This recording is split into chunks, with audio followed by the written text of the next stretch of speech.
All right, come on in. You guys are the first ones here. We're going to have a hell of a party tonight on Drive-In Theater. I've invited every single friend I have in New York City. The beer's free. We got a real turkey movie called Dirty Laundry that's so dumb you don't have to actually watch any of it. It's just going to be playing in your house while you mix the cocktails.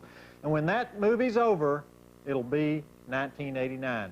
Now, what I really wanted to do, we're just exactly 8 blocks from Times Square is where we're located. And I wanted to take all of you down there and maybe get rolled by some Armenian guys and have a real interesting experience.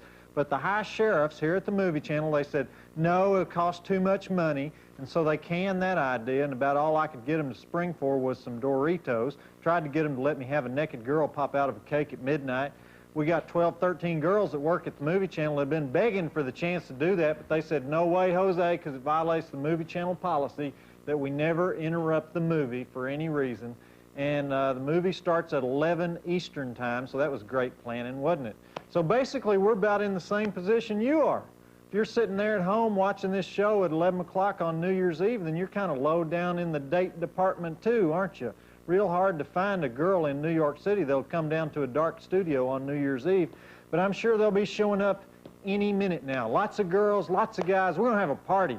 You know, in fact, you know, maybe I can get this guy running the camera over here to come out here a minute and pop the first beer with me. What do you say? Well, it's a union job deal or something. Well, anyhow, I guess we can go ahead and run the movie. I was hoping to introduce you to a few party animals first. But I'll tell you what, I'm going to go ahead and show Dirty Laundry, and while the movie's showing, I'll round up some people. And here's one now. Here's one now over here. I didn't even see him come in. There's Scotto. I thought I saw you over there. All right, well, I'm glad you could drop by. Ladies, here, have a beer. You got a beer, Scott, okay. I'd like to introduce you, ladies and gentlemen, to Scotto, lighting technician. Happened to be in the neighborhood, Scotto? You know, got the invitation to the party, didn't you? Yeah. All right, don't say anything, Scotto. We'll see you after the movie. But Scotto's just the first of hundreds of party goers that'll be here to help you usher in the new year. This is just going to be great tonight. He showed up to welcome in the new year. I wish you could have seen it. In fact, we're just waiting now for the new year in Dallas to roll around so we can throw back a few more toddies and break up a few more marriages. You see that lady over there? See the one in the green with the legs on it? Destroyed 4 solid marriages last New Year's Eve. But, you know, they were those New York City marriages. You know, they're quickie deals anyhow. So when we have this party, we're just kind of speeding up time. We don't feel guilty about it or anything. You know, really, when I thought this bit up, I thought this would be kind of fun, having the crew stand out here drinking beer like lunatics. When you look at these people, you don't really want to see these people on TV, do you? I mean, there's a reason we never show you these people, isn't there, on camera? These people work on a cable TV show for a living. So I tell you what, I'm going to ask the cameraman to pan across the crowd here. That's right, make sure you get every single weirdo into that frame, because I want to play a little party game with our viewers at home. Here's what you do. I want you to place your bets right now. Everybody put a couple of bucks on the table. And here we're going to pan across these Rhodes Scholars one more time, and you tell me. Sit down, Scotto, get out of the way.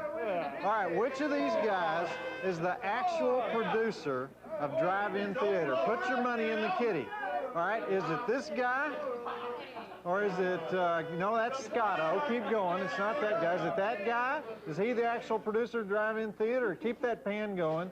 Is it her? Is she the producer? Or is it him? Or is it... Keep going. I want to see all these people, Mr. Cameraman. Is it him? Or is it her? Or is it her? Or is it him in the back? Or is it her? Or is it him? Or is it him with the beard?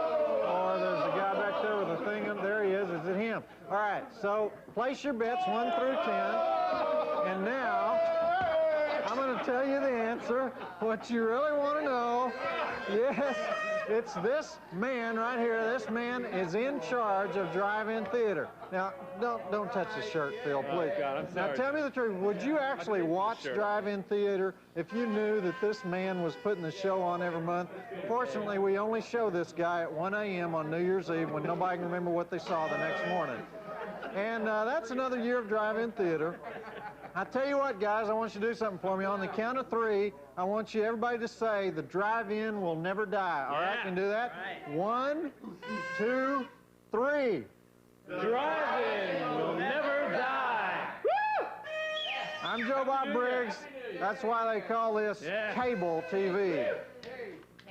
Okay, guys.